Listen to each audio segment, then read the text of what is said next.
know you have so many choices out there for your entertainment. So, whoever you are and wherever you may be, thank you for spending a few minutes of your day here with me. Real quick before we get started, please consider hitting the subscribe button on the YouTube video. Hit the notification bell so that you get notified each and every time I drop some brand new fire content on this page.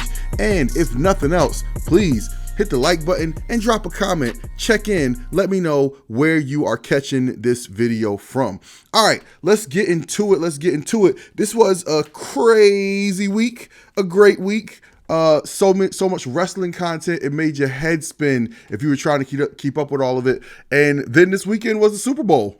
Little football game, you know. And we're going to talk about all of that. We're going to touch on all of that stuff right here. So, you know, first things first, let me just go ahead and give a shout out to Pat Mahomes and the Kansas City Chiefs for winning, I think, their third Super Bowl in 5 years. Wow. Listen, I know a lot of times we hate the teams that are winning and we might determine as winning too much, right? We call it overkill, seeing a team win too much. But you got to respect the fact that this team is getting it done minus their superstar, Tyreek Hill, who left the team for the Miami Dolphins a year or so ago. 2 years ago. And they've won 2 Super Bowls since Tyreek Hill left.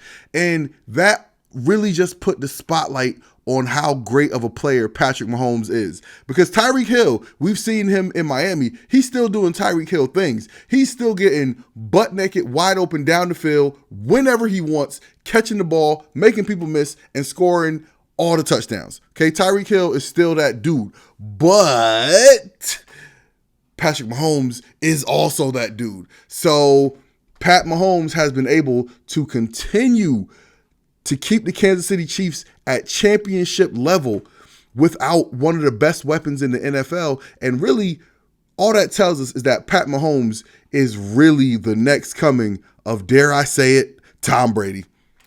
And this is one of the things I was saying as we were coming up to this game. I thought the 49ers had the better roster. Kyle Shanahan is probably the best play caller in the NFL. That's the 49ers head coach. Give this man all the credit, right? Like, Shanahan and the 49ers, great team on defense, great team on offense. Christian McCaffrey, I think he was the NFL Offensive Player of the Year.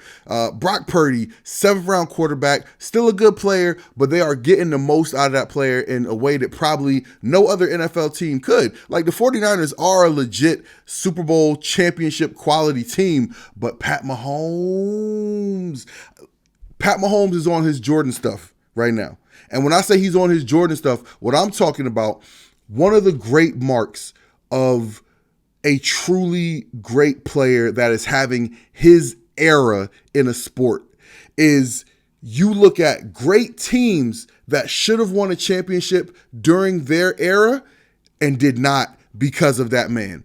Think of all the great teams that Michael Jordan put down. Right? That Phoenix Suns team with Charles Barkley, they called themselves a team of destiny. Those 2 Utah Jazz teams that I think had the best record in the league might have been both the years they played the Bulls in the finals, and they lost in 6 games both times. Karl Malone was the MVP one of those years, but it didn't matter. It did not matter. It doesn't matter. We'll talk more about that later. But Pat Mahomes is on that right now. Pat Mahomes is the Reaper. He's LeBron. He's LeBron from, 2012 to 2019, where it didn't matter how good your team was. The Celtics, the Raptors, the Pistons, all those great collections of talent, quality coaches, all had to go down to LeBron's feet because they had no choice. They did the best they could. They put their teams together. They schemed up the best they could to stop him. But at the end of the day, there was nothing they could do because there was a greater force at play. Okay? This is what we saw from Tom Brady. Think of all the times when the Patriots played teams that should have beaten them. Right? Like, not just teams that were better here or better there. It didn't matter because at the end of the day, the player with the ball in his hands the most was going to get the ball at the end of the game and put the team in scoring position to win. We saw it happen time after time after time with Tom Brady. And so coming into this game, that was kind of the measure for Patrick Mahomes to lead up to. Because, again, the 49ers were the better team. But if Mahomes is really who he says he is, who we are saying he is, who I'm saying he is, then he was going to do exactly what he did. You play a clean enough game. He threw an interception. It wasn't a perfect game, but you play a clean enough game. You keep your team close. You get the team in the end zone just enough to have a shot at the end. And not only did he have a shot at the end, he tied the game at the end. And then when they got into overtime, the 49ers got a field goal and not a touchdown. It was a wrap. They went through that 49ers defense like a hot knife through butter. There was no stopping him. And it was funny because I was watching the game. I was getting ready to do a Super Bowl post-game show, and we're in the control room, and one of the producers says to me, he's like, why is Andy Reid letting the clock tick down? And as soon as he said that, Pat Mahomes snapped the ball, rolled out to the right, and threw the touchdown. I said, that's why you let the clock tick down, because you got to go. And listen, you can't deny it. I'm a Jets fan, although I will admit I'm on the ropes. I'm on the ropes with my Jets fandom. But as of now, I'm still a Jets fan. So watching Tom Brady's greatness was never fun for me because part of watching his greatness included him killing my team every year, multiple times a year as the year went on.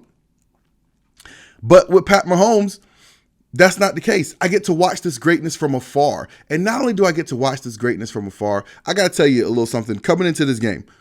Okay.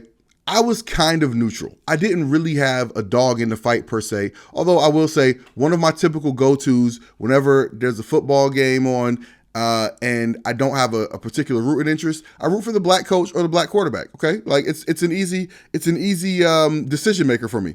And so I was going to be going for Pat Mahomes anyway, but then they did the Super Bowl pregame video packages and they showed each team's championship history. And they did the 49ers championship history and they left Colin Kaepernick out of the video package. I was, at that moment, my decision was made. I was full on going for the Chiefs. And I hope that until the NFL owners go out of their way to make it right with Colin Kaepernick in some way, stop trying to play this man, stop trying to erase him from history. Until they go out of their way to make it right with him, I hope that they continue to have misery and fail in that way. And by the way, the 49ers, this Shanahan, John Lynch regime, they were the ones who released Colin Kaepernick and got this whole ball rolling with him being exiled from the NFL. So F you and the click you claim, okay? But at the end of the day, it was just really dope watching Pat Mahomes do GOAT things. I loved it. I really, Tom Brady, like I said, great player, undeniable, most championships of anybody in NFL history. And Patrick Mahomes is on his neck. Pat Mahomes is on his neck, and I'm here for it. I am here to watch Pat Mahomes hunt down Brady's record, catch that man, run him down, and be the unofficial or official, however you want to say it, new GOAT. I'm watching Pat Mahomes walk Tom Brady down. Okay? Three championships down, and this is only Mahomes' 6th year in the league. And he's already won 3 Super Bowls. So you got to win 4 more to tie Brady, 5 more to pass him. And I want to see it. Andy Reid, listen, do what you got to do. Get your health in order, but you got to stay together. Stay with Pat Mahomes. As long as you got Pat Mahomes and Andy Reid can win as many Super Bowls as they want to. And if they mess around and get Pat Mahomes a number 1 receiver, boy, stop. Listen, there's a lot of great players I want to see win a championship. Lamar Jackson, I want to see him win a championship. Okay? I'd love to see the Jets win a championship at some time. But right now, this is one time when I am getting on board with greatness. I'm not fighting against it. I'm not naysaying it. I'm not poo-pooing it. I'm not hoping he trips up and stumbles up so my team can have a chance. Nah. Let this black man do his thing. Let this black man with his black daddy out here talking about, we smoking on that Joe Burrow, okay? Let this man do his thing. I am here for all the Mahomes. Maybe not all the Mahomes because the brother and the wife, okay? Anyway, but I'm here for all the support of Patrick Mahomes. I want to see that man be the GOAT in everybody's book when it's all said and done. What did you guys think of the Super Bowl? Did you like the outcome? Are you tired of the Chiefs? Are you tired of Mahomes? Or are you on board with the greatness and the Pat Mahomes GOAT train? Let me know what y'all think about it. Drop your comments in the comment section below. But real quick, listen, let's just quick reminder to go ahead and hit the like button on this video, hit the subscribe button on this channel, hit the notification bell so you get notified each and every time we drop some brand new fire content on this page. In case you've been living under a rock, there is no question at all what the biggest story in the wrestling world is right now. Obviously, it's all the events surrounding Roman Reigns, Cody Rhodes, The Rock, and the main event of WrestleMania 40. Now, how we got here, right? How we got here has been quite the roller coaster. And I mean, look, if you guys have been paying attention, you know everything that happened to get us here. And what happened on Thursday was a lot of fun, right? I was actually here on live streaming, watching my reaction to the press conference as it happened. And listen, for me, I thought it was hilarious. Okay, I thought it was hilarious. Like the moment that The Rock smacked the taste out of Cody Rhodes' mouth, oh, my heart felt joy. My heart felt joy. I enjoyed it. I loved it. I loved it. And you know why? It's not because I root for the bad guys. I like to boo the bad guys. I'm kind of a traditionalist in that way when it comes to watching wrestling. But the Cody crybabies annoyed me, right? Now, it's not that I think there's anything wrong with being passionate about Cody Rhodes or being passionate about a wrestling story at all. Like, I got no problems with that. I think that's good. Whatever you like it. Root it, cheer for it, do your thing. But I gotta be honest with you, the way this whole situation came about just really annoyed me. And I'm gonna tell you why. I'm gonna tell you why this whole situation really kind of stuck in my craw a little bit. Because watching WWE, part of the gig is recognizing that you're gonna be watching stuff, and some of the stuff is gonna be stuff you like, and some of the stuff is gonna be stuff that you don't like.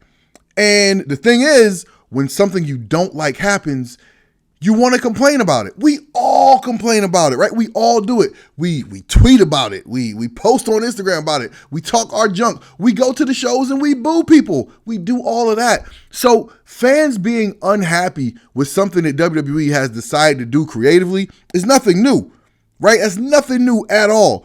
But for some reason, this time, it made them change all their plans. And not just change their plans, but I mean like change their plans on within days' notice. Like, this is crunch time creatively for WWE. There's no time to let it play out, right? We're about 60 days out from WrestleMania, and like there's not time to craft the story in different ways, right? Like, one of the things that was really cool about the way the Bloodline story played out in 2022 was that they were throwing a lot of things against the wall and just letting them take their course, right? Just letting things play out. Like, they slow bubbled the tension between Roman and Jay. They slow bubbled Sami Zayn's infiltration into the Bloodline and his betrayal of Roman / defense of Jay. Like, they slow bubbled all that stuff because they had nothing but time to kill. There's no time to kill now, right? There's no time to kill. I mean, there is time to kill, but you got to at least have a story set, you know, so you can decide what you're going to do over the course of these next 7-8 weeks. So they have no choice but they don't have time to be switching gears, and yet they still switch gears. So my thing was, what was it about this situation that made it so important that we just had to switch gears? Because throughout the years, watching WWE has been a lot of just take what they give you, right? Take what they give you. You can cheer about it. And there's been times, by the way, there's been times when somebody has gotten organically hot and gotten a big reaction, and WWE has decided to take the show in a direction that maybe wasn't initially planned, right? Like, look when CM Punk got his WWE Championship the first time. Look when Daniel Bryan got his WWE Championship. Look when Kofi Kingston got his WWE Championship. But the thing that is a consistent feature or a consistent trait of when the fans force WWE to do something they don't want to do, they always crush the character that has been forced into the feature spot for them. That first WWE Championship run for CM Punk, he was not the main event at all. He was on the undercard, and what's his name? John Cena was main eventing with People Power. Johnny Ace. Disgusting Johnny Ace, for knowing what we know now.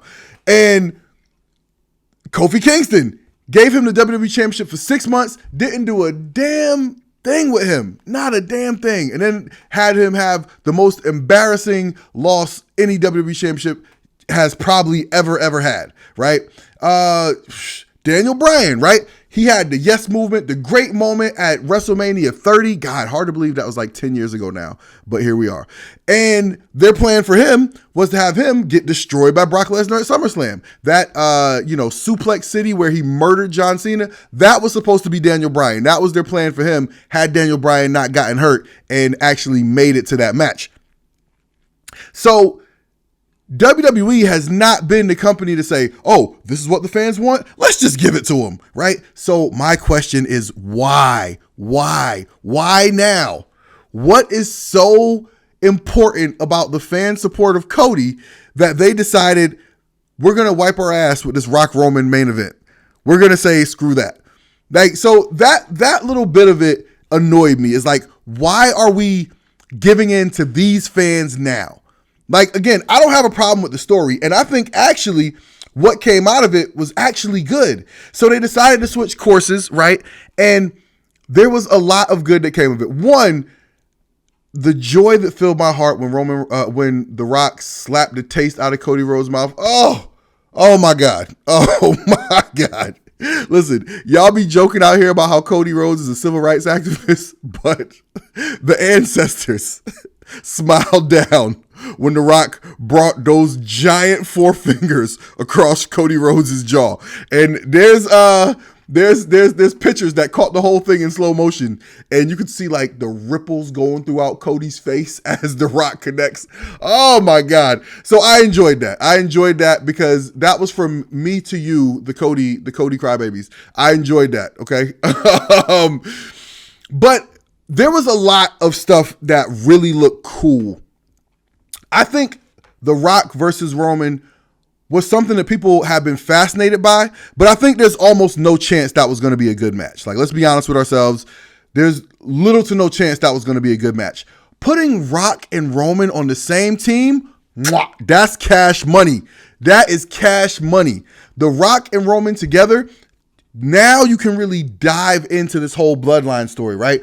The Rock put up that whole family tree thing, which added a lot of explanation to this Samoan dynasty family conversation that's been out there forever. It's just been floated out there, but nobody ever really has known, right? Nobody's ever really been able to explain it, and he actually visualized it for us, right? So now we understand that this is like 2-3 families that are really just committed to riding for each other, right? It makes the story feel so much more real. Another part of this that made the story feel so real and so cool is Roman Reigns has been terrorizing the WWE for 3 years, right? The tribal chief, I'm on God mode, right? Unstoppable, untouchable, undefeated for 3 years. Nobody can do nothing with him. The second The Rock shows up, Roman becomes little brother. I fall in line. I'm behind the tribal chief. This is like epic biblical plague type stuff.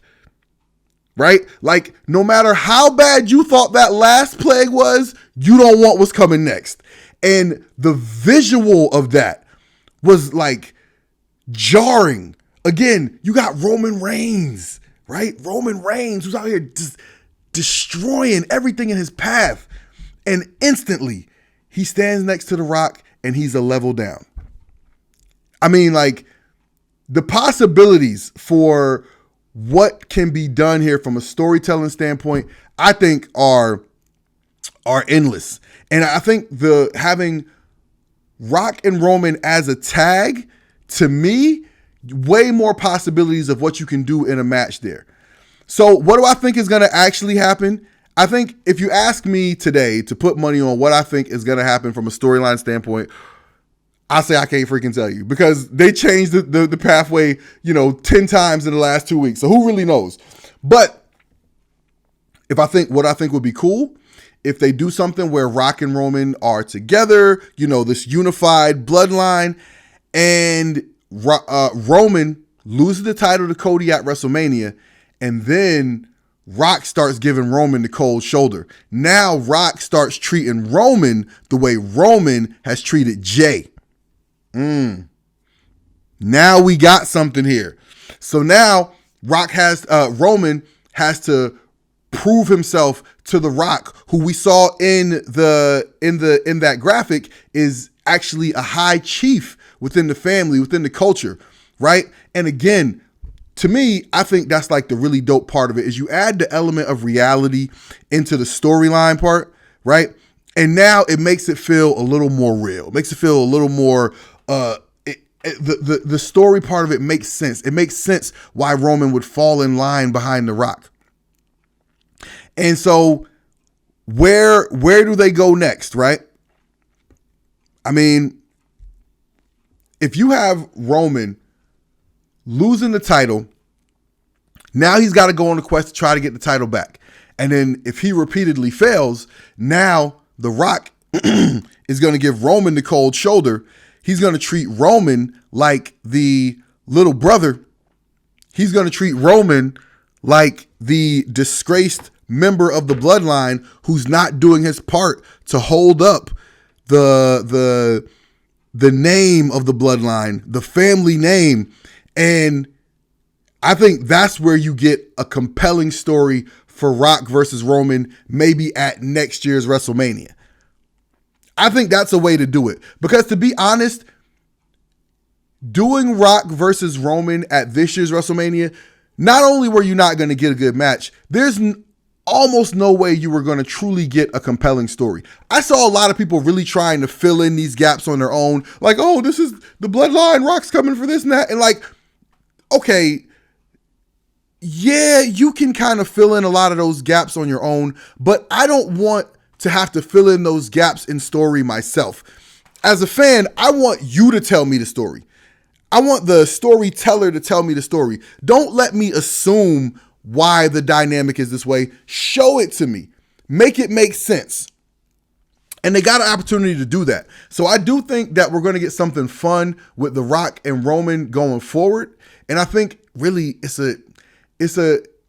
I think they've stumbled on to something good here.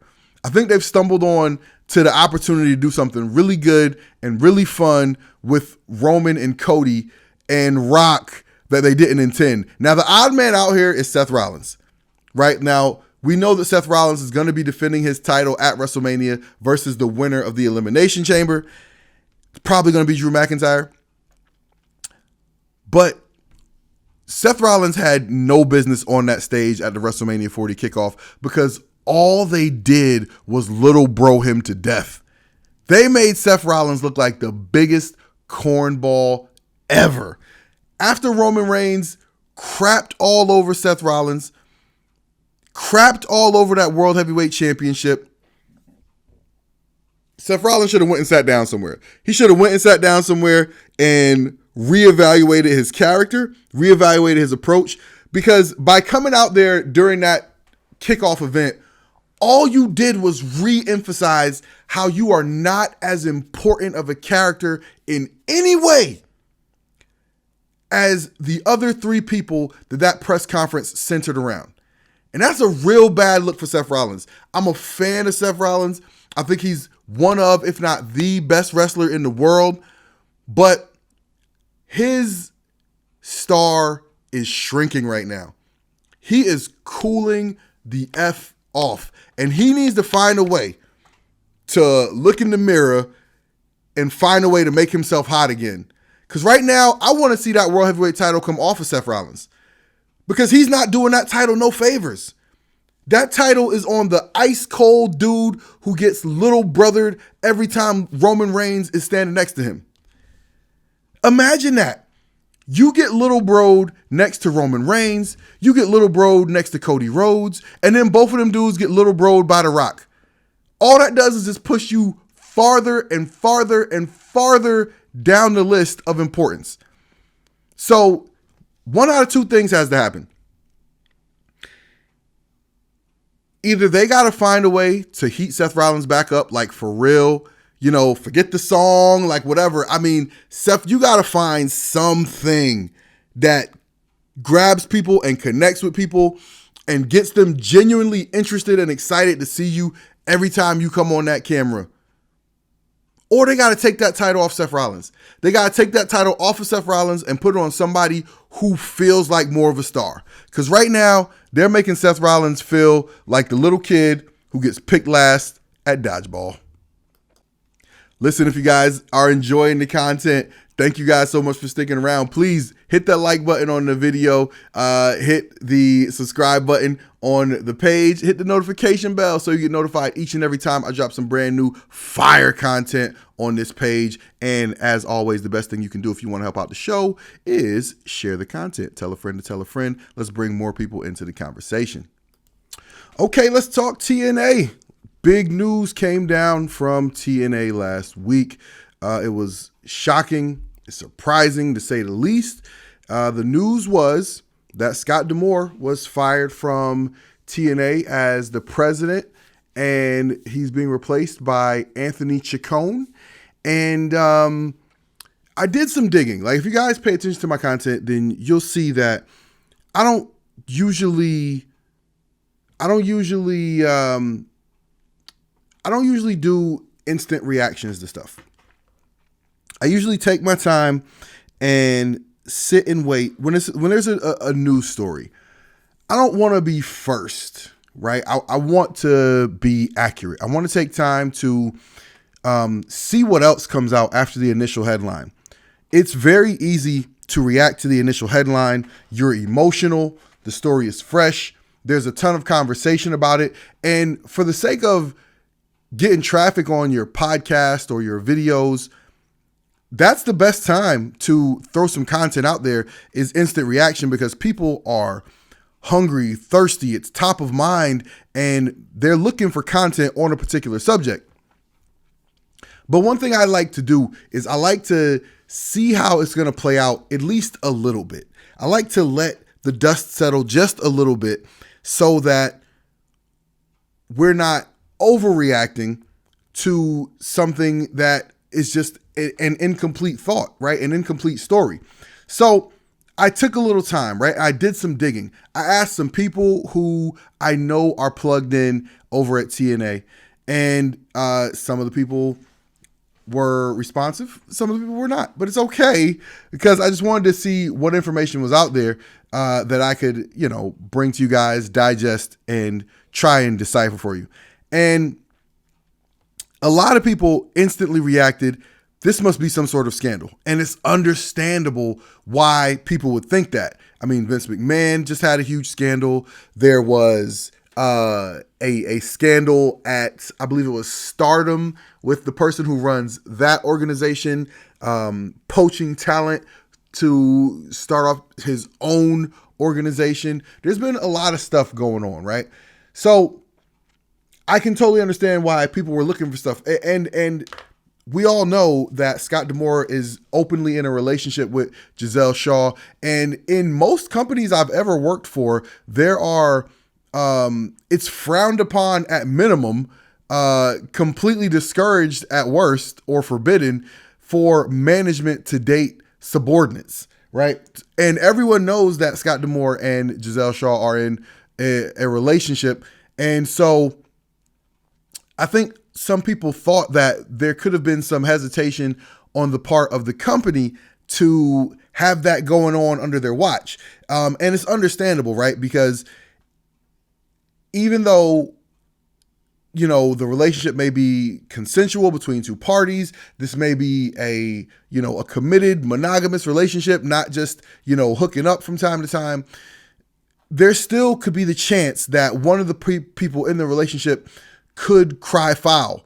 And that's just a headache that honestly no company wants to deal with. And no company wants to have their name dragged through the headlines with some sort of domestic situation or any sort of foul play. I'm not even talking about stuff the level of the Vince McMahon, Johnny Laurinaitis stuff that's been going on. I'm just talking about, any level of things that people say when they break up, right? Relationships go wrong for a number of reasons. And when you're trying to run a media company, the last thing you need is for people to Google your company, and the first thing comes up is some sort of allegation, right?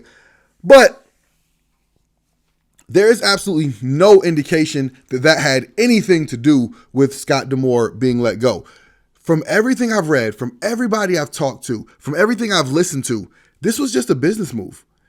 This was a business move because Anthem was looking to wrap TNA more under the entertainment wing of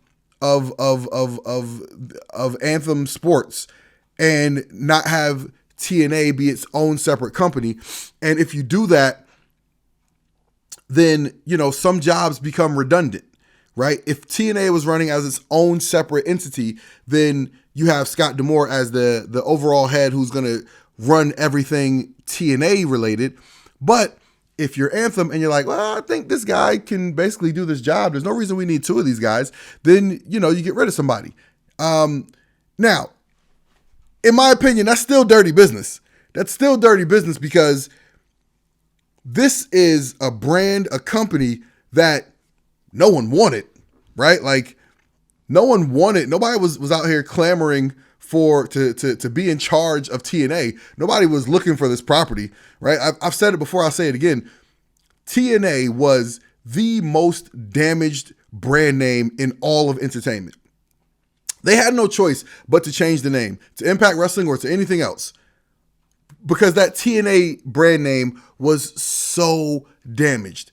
And Scott D'Amore, look, he took that thing, he ran it on a shoestring budget and got it to the point where it actually has some buzz, rebranded it back to TNA, and then Anthem said, all right, we'll take it from here. And that, my friends, is trash. That is trash. I don't care how you slice it. I'm not going to say anybody's names here, but I work at a big television network, and there was a show that was a very popular show that was also being run on a shoestring budget. And the producer who was in charge of the show over this time, did a great job managing the show. Again, high ratings, very popular show. At some point, the company decided that they were going to put more production value into the show. And so, they invested in studio space. They upgraded the show in every way possible. And they also brought in entirely new producers to produce the show. And I thought that was trash.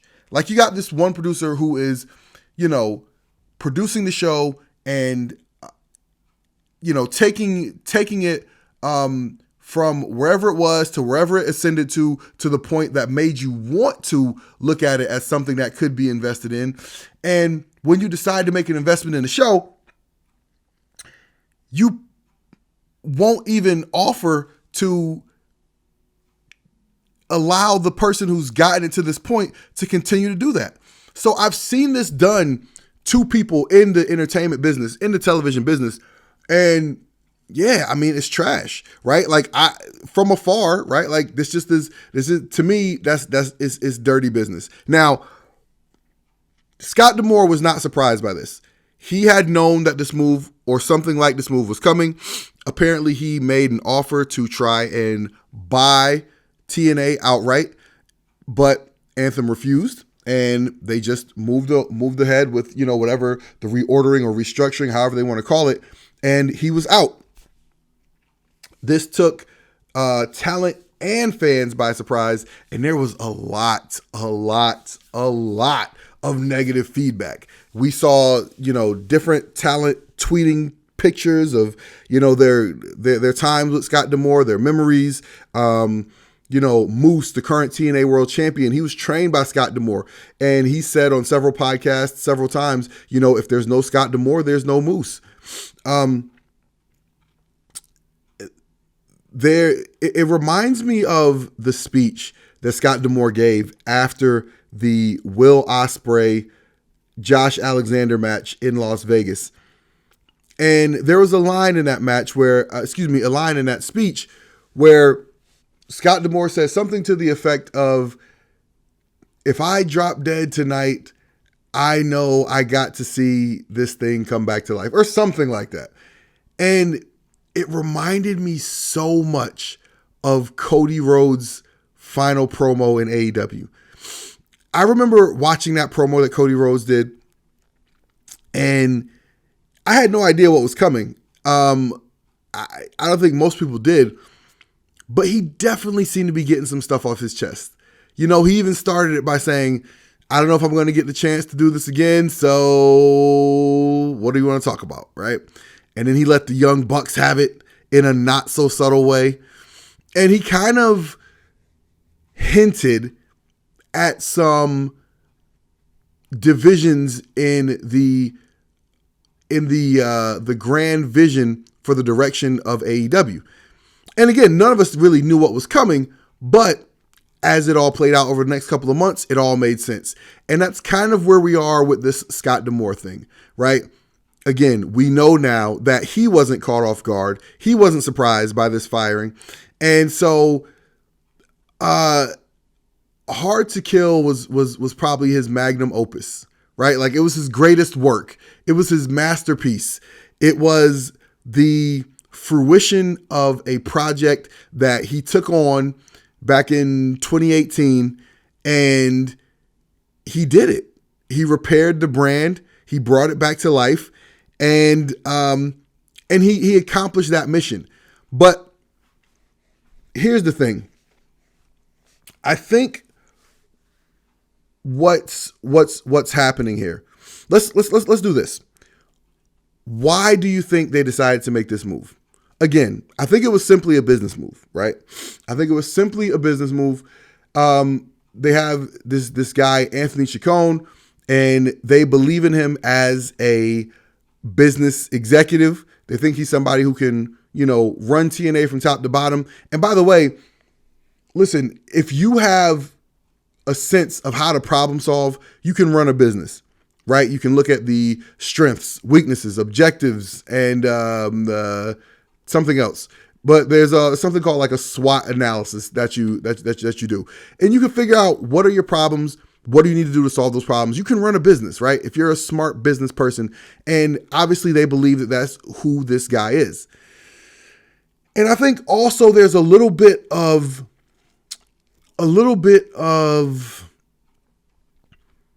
how do we say this? There's a little bit of, it's not WWE envy, but it's a little bit of business delusion. You see this happen in college football a lot, right? In a conference like the SEC, right? It's the biggest, richest conference with the fans who care the most. You have a program like Alabama, who has this dominant run of winning championships and recruiting the best players, putting them in highly in the NFL draft. And other programs look around and they go, well, if Alabama can do it, why can't we do it? Let's pay our coach more. Then they look up and the coach hasn't gotten those results, and then they fire the coach. And then they got to pay the coach just to go away. Then they got to pay more money to another coach. And it's a cycle, right? And what happens is every time you hire a new coach, they win a few games, right? 6, 7, 8, maybe 9 games. And the fan base gets a little bit delusional.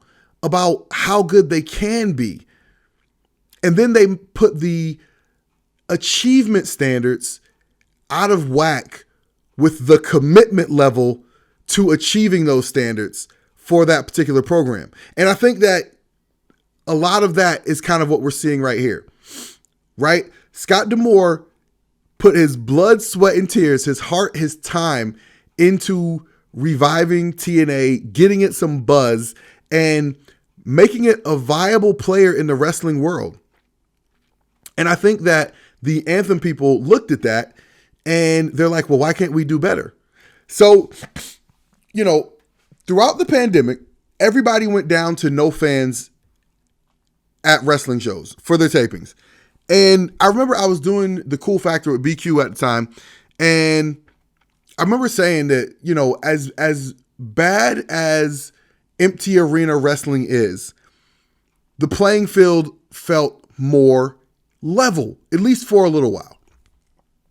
WWE, AEW, and Impact all were doing wrestling shows with no fans. So it gave them a chance to have their product viewed on a similar scale as WWE. And quickly, WWE said, look, man, we got money. Let's do something. Let's build the Thunderdome, right? Put all these video screens and all these fans in here, and at least we'll get the feeling of fans back, right? Then AEW said, let's just get the wrestlers around the ring to create a fun environment. And Impact still was nothing. They were still empty arena for the longest time. And then when WWE got back on the road and AEW got back out on the road, Impact was still late with getting back out on the road. And then eventually when they did, the production value wasn't great. And I remember me and BQ would look at these shows and we would just say man, they just seem so far behind. And when they decided to go back out on the road, I think we wanted there to be big arenas and well-lit arenas and high production value right away. And it wasn't. And it felt like Impact was just running on this treadmill that was just never going to get better. And we would openly question, does Scott D'Amore want to get better, improve this company, or is he just happy putting on a wrestling show with the idea that if we just put on a good wrestling show, the fan base will build? And they were doing Wrestle House, and they were doing all of these things, but the show never really truly, it was a solid wrestling show, right? Undeniably, it was a solid to good wrestling show all the time, but it never appeared to be taking a step of getting better. And I always thought to myself, look, yeah, I do think that Scott D'Amore is taking the slow and steady approach to try and build some equity among the fan base. And I did want to see them take a leap and get better faster.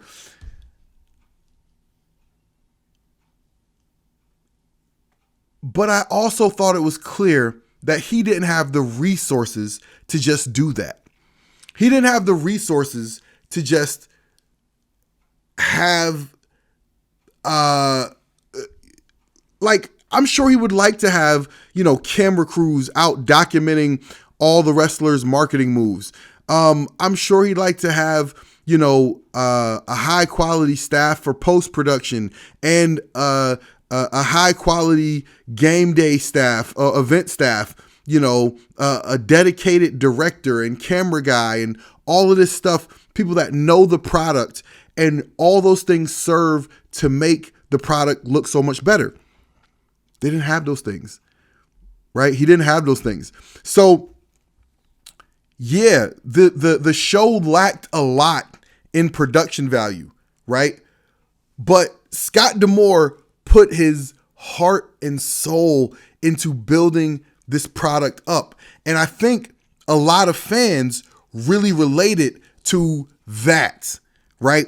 Scott D'Amore was clearly the face of TNA Impact, and he was clearly the guy out there campaigning for having Impact re-accepted by other wrestling organizations.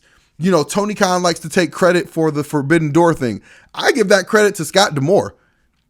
Because in my opinion, I think Scott D'Amore and Don Callis and their relationships opened the door for Kenny Omega to go appear on Impact shows, to start carrying around the Impact World title.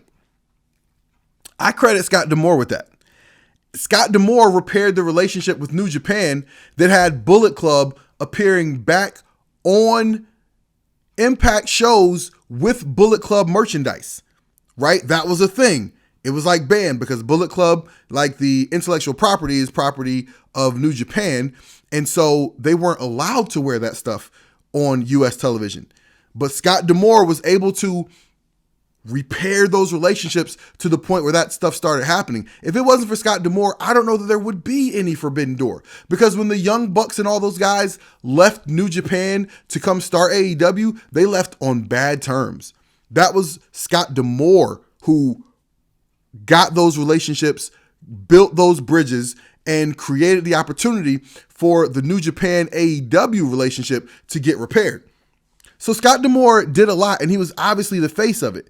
Now, to the fans who have been following this company, a lot of them have taken the Scott D'Amore approach. If you are a dedicated fan of Impact Wrestling, then you will see on Twitter the fans that post everything that's pro Impact. They post Impact like they work for Impact. I'm sorry, they post TNA like they work for TNA.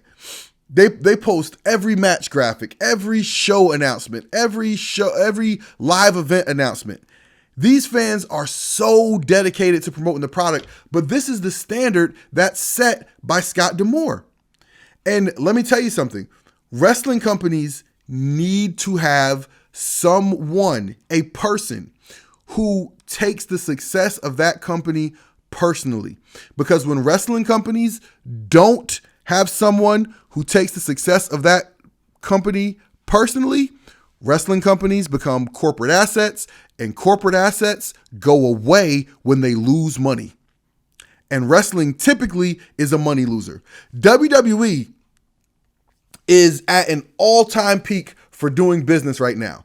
And they have systems in place and people who operate it that I don't know if WWE is ever going to go away, because it's running like a machine right now.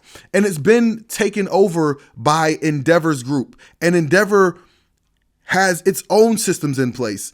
And whenever the time is needed, they'll get rid of the WWE people who are doing the business there now. The Triple H's and the Nick Khans. They will get rid of those people so fast whenever they're ready to. Because Endeavor has a whole business model that can run with or without the people who are doing it now. But look at Ring of Honor. Look at WCW. Look at the original version of TNA, right? TNA lasted for this long because Dixie Carter, that was her pet project. She wanted to try and make that work. And so she robbed Peter to pay Paul once her dad stopped footing the bill for the company.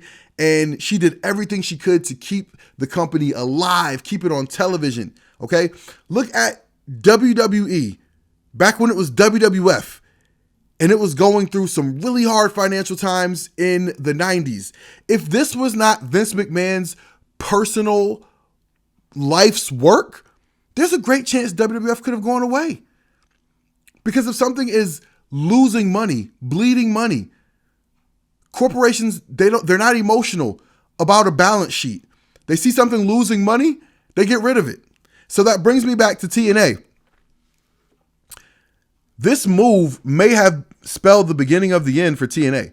For as much as Dixie Carter was able to keep this company afloat, for as much as Scott D'Amore was able to bring this company back from the dead, at this point, they are out of saviors.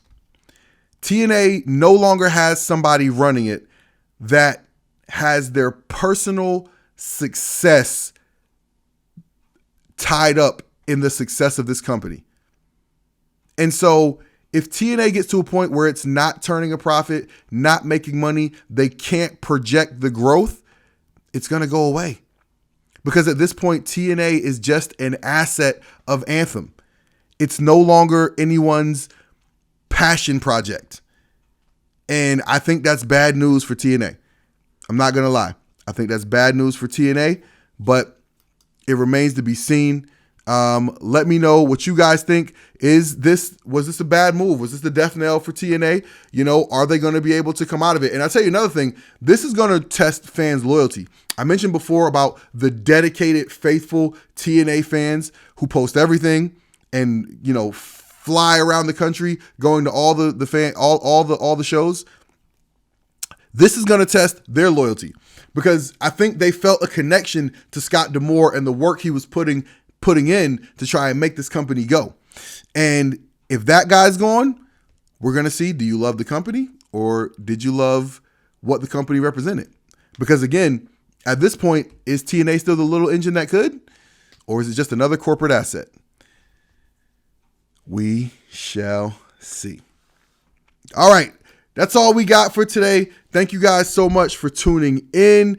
Like I said before, if you enjoy what we're doing here, please hit the like button on this video, hit the subscribe button on the channel, hit the notification bell so that you get notified each and every time we drop some brand new fire content on this page. If you really want to help out the show, the absolute best thing you can do is tell a friend to tell a friend. Let's bring more people into the conversation. Until next time, I'm TW.